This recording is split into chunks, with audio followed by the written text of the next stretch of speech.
Finally कल the राजा साहब का ट्रेलर रिलीज हुआ और उसे देखकर सबसे पहली बात मेरे दिमाग में यही आई कि शायद अब फाइनली प्रभास का कमबैक हो जाए।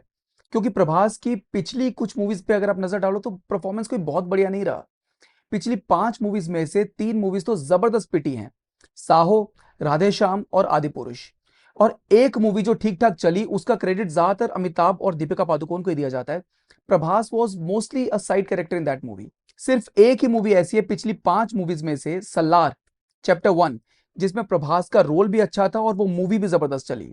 पर उसको भी आए हुए 2 साल से ऊपर हो चुके हैं, इसलिए प्रभास के फैंस को और प्रभास को खुद भी इस मूवी से बहुत ज्यादा एक्सपेक्टेशन होगी।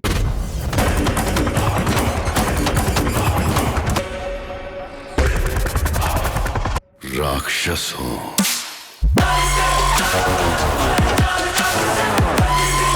अब अगर ट्रेलर की बात करें तो कुछ चीजें तो मुझे ट्रेलर में बहुत अच्छी लगी।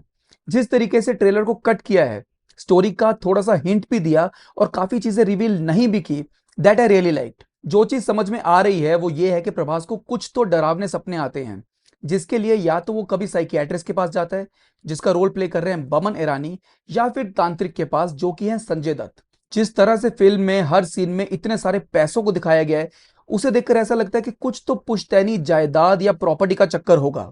पर जो भूत बार बार दिखा रहे हैं वो प्रभास के दादाजी हैं या फिर प्रभास का ही पिछला जन्म, ये तो मूवी देखकर ही समझ में आएगा।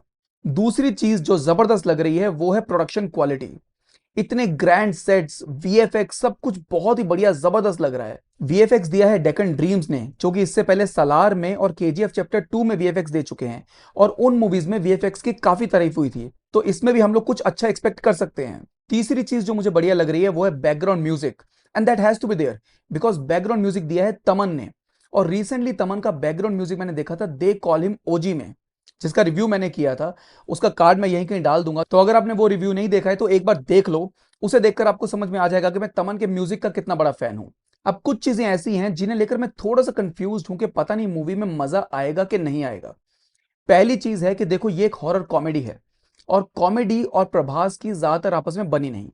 जितनी भी मूवीज में प्रभास ने कॉमेडी करने की कोशिश की है, जैसे कि साहो और कल की, उसमें उस कॉमेडी की ज्यादा तारीफ हुई नहीं। अब इसके 2 कारण हो सकते हैं, या तो ये कि प्रभास को कॉमेडी करनी आती नहीं, या फिर यह कि प्रभास को हिंदी में कॉमेडी करनी नहीं आती। मे भी वो अपनी मदर टंग यानी कि तेलुगु में बहुत अच्छी कॉमेडी करता है, पर जब वो हिंदी डबिंग होती है तो इतना उसमें मजा नहीं आता।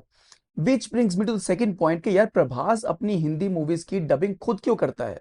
प्रभास की हिंदी कोई बहुत अच्छी नहीं है, तो आई एम नॉट श्योर कि वो खुद ही डबिंग क्यों करता है।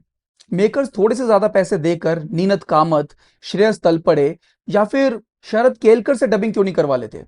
उनकी हिंदी बहुत अच्छी है, वो डबिंग बहुत अच्छी करते हैं और उनकी आवाज में शायद डायलॉग्स का और कॉमेडी का ज्यादा अच्छा इंपैक्ट आए। आप लोगों का इस बारे में क्या ख्याल है? आपको इसी में मजा आता है कि प्रभास अपने हिंदी डायलॉग की डबिंग खुद करे, या फिर आपको भी सही लगेगा अगर उसके हिंदी डायलॉग्स की डबिंग इन लोगों में से कोई एक करे? मुझे कमेंट्स में बताओ।